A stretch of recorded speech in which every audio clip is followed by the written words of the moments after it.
বৈষম্য বিরোধী কোটা আন্দোলনের মাধ্যমে 5ই আগস্ট বাংলাদেশ আওয়ামী লীগের 17 বছরের শাসনের অবসান ঘটে। বাংলাদেশ যেন দ্বিতীয়বার স্বাধীনতার স্বাদ পায়। শেখ হাসিনা পদত্যাগ করার পর 8ই আগস্ট অধ্যাপক ডক্টর ইউনূস স্যারের তত্ত্বাবধানে অন্তর্বর্তীকালীন সরকার গঠন করা হয়।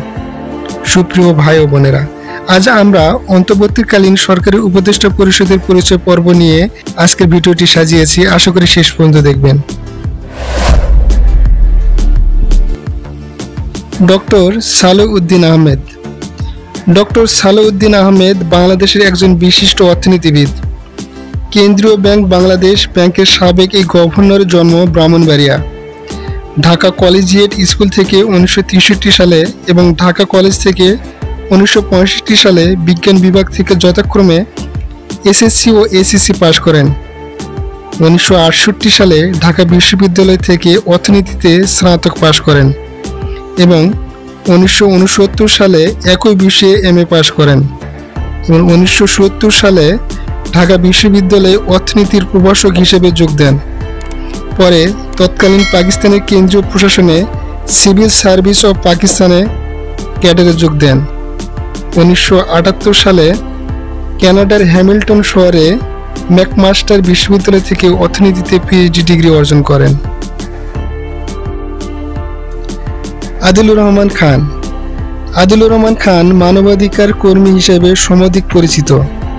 মানবাধিকার সংস্থা অধিকারের প্রতিষ্ঠাতা আদিলুর রহমান খানের জন্ম 1952 সালে।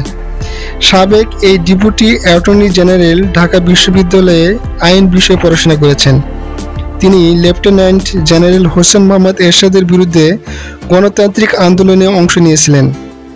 বিএনপির নেতৃত্বাধীন 4 দলীয় জোট সরকারের সময় তিনি ডেপুটি অ্যাটর্নি জেনারেলের দায়িত্ব পালন করেন। 2013 সালে হেফাজতে ইসলামী বাংলাদেশ শাপলা চত্বরে বিক্ষোভের সময় নেতাকর্মীদের অপসারণের অভিযোগে নিহতের সংখ্যা সম্পর্কে বিভ্রান্তি ছড়ানোর অভিযোগে তার বিরুদ্ধে মামলা হয়েছিল।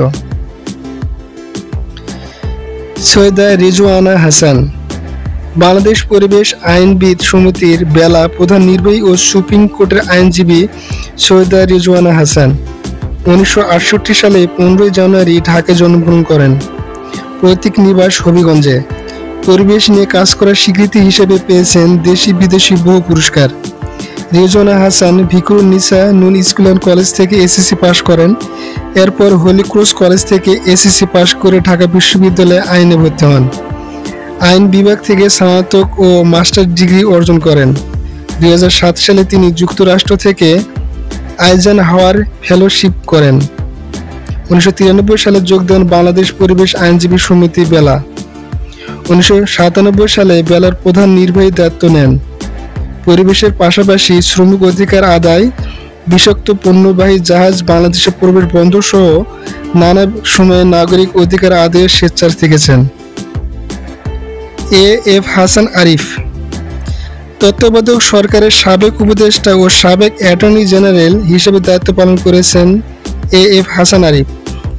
এছাড়া বাংলাদেশ সাবেক অ্যাটর্নি জেনারেল এবং ফখরুদ্দিন আহমেদের নেতৃত্বে তত্ত্বাবধায়ক সরকারের আইন, বিচার ও সংসদ বিষয়ক মন্ত্রণালয়, ভূমি এবং ধর্ম মন্ত্রণালয় বিষয়ক উপদেষ্টা হিসেবে দায়িত্ব পালন করেছেন। হাসান আরিফ অক্টোবর 2001 সাল থেকে 28 এপ্রিল 2005 সাল পর্যন্ত বাংলাদেশ অ্যাটর্নি জেনারেল হিসেবে ছিলেন। তিনি বাংলাদেশ জামায়াতে ইসলামী সহকারী সেক্রেটারি জেনারেল আব্দুল কাদের মোল্লার আইনজীবী ছিলেন। তিনি 1970 এর দশকে A F. Hasan Arif and associate প্রতিষ্ঠা করেছিলেন। 2008 সালের জানুয়ারি থেকে 2009 জানুয়ারি পর্যন্ত তিনি তত্ত্বাবধায়ক সরকারের আইন উপদেষ্টা ছিলেন। তৌহিদ হোসেন। মোহাম্মদ তৌহিদ হোসেনের জন্ম 1955 সালে। 2006 এর শেষ থেকে 2009 এর জুলাই পর্যন্ত দায়িত্ব পালন করেছেন পররাষ্ট্র সচিবের। ছিলেন দক্ষিণ আফ্রিকায় বাংলাদেশের হাইকমিশনার। ঢাকা বিশ্ববিদ্যালয় থেকে ইতিহাসে স্নাতকোত্তর সম্পন্ন করা তৌহিদ হোসেন 1981 সালে বাংলাদেশ ফরেন সার্ভিসে যোগ দেন। ফরেন সার্ভিস একাডেমির অধ্যক্ষ পদেও দায়িত্ব পালন করেছেন তিনি। এছাড়া 2001 সাল থেকে 2005 সাল পর্যন্ত কলকাতায় বাংলাদেশের ডেপুটি হাই কমিশনার ছিলেন। এছাড়া বিভিন্ন সময় যুক্ত ছিলেন যুক্তরাষ্ট্র সহ আন্তর্জাতিক বিভিন্ন সংস্থার সাথে।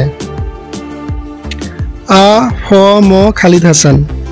উপদেষ্টাদের মধ্যে রয়েছেন আবুল ফয়েজ মোহাম্মদ খালিদ হোসেন, যিনি আ ফ ম খালিদ হোসেন নামে সর্বাধিক পরিচিত। খালিদ হোসেনের জন্ম 1959 সালে। তিনি হেফাজতে ইসলামী বাংলাদেশের সাবেক নায়েবে আমির, ইসলামী আন্দোলন বাংলাদেশের শিক্ষা উপদেষ্টা, মাসিক আত-তাওহীদের সম্পাদক ও আন্তর্জাতিক ইসলামী বিশ্ববিদ্যালয় চট্টগ্রামের Quranic science and Islamic studies বিভাগের অতিথি শিক্ষক। তিনি ইসলামিক ফাউন্ডেশন বাংলাদেশ কর্তৃক প্রকাশিত ইসলামী বিশ্বকোষ দ্বিতীয় সংস্করণে 3 থেকে 9 খণ্ড ও সিরাত বিশ্বকোষ সম্পাদনা করেছেন। সুপ্রদীপ চাকমা। 21 উপদেষ্টার মধ্যে রয়েছেন সাবেক রাষ্ট্রদূত সুপ্রদীপ চাকমা। তিনি বর্তমানে পার্বত্য চট্টগ্রাম উন্নয়ন বোর্ডের চেয়ারম্যান হিসেবে কর্মরত। 2023 সালের 24 জুলাই তাকে এ পদে নিয়োগ দেওয়া হয়। সুপ্রদীপ চাকমার জন্ম 1961 সালে খাগড়াছড়ির কলমছড়িতে। তিনি ঢাকা বিশ্ববিদ্যালয়ের মার্কেটিং বিভাগের ছাত্র ছিলেন। সুপ্রদীপ চাকমা বিসিএস পররাষ্ট্র ক্যাডারের অবসরপ্রাপ্ত কর্মকর্তা। তিনি 7ম বিসিএস-এ সরকারি চাকরিতে যোগ দেন। মেক্সিকো ও ভিয়েতনামে রাষ্ট্রদূত হিসেবে তিনি ছিলেন। সুপ্রিয় ভাই বোনেরা, জানি না আজকের ভিডিওটি আপনাদের কেমন লেগেছে। যদি ভালো লাগে তাহলে অবশ্যই সাবস্ক্রাইব করে পাশে থাকবেন। আর ভবিষ্যতে কী ধরনের ভিডিও দেখতে চান তা অবশ্যই কমেন্টে জানাবেন। আজ এই পর্যন্তই, দেখা হবে আবার কোনো ভিডিওতে। আসসালামু আলাইকুম।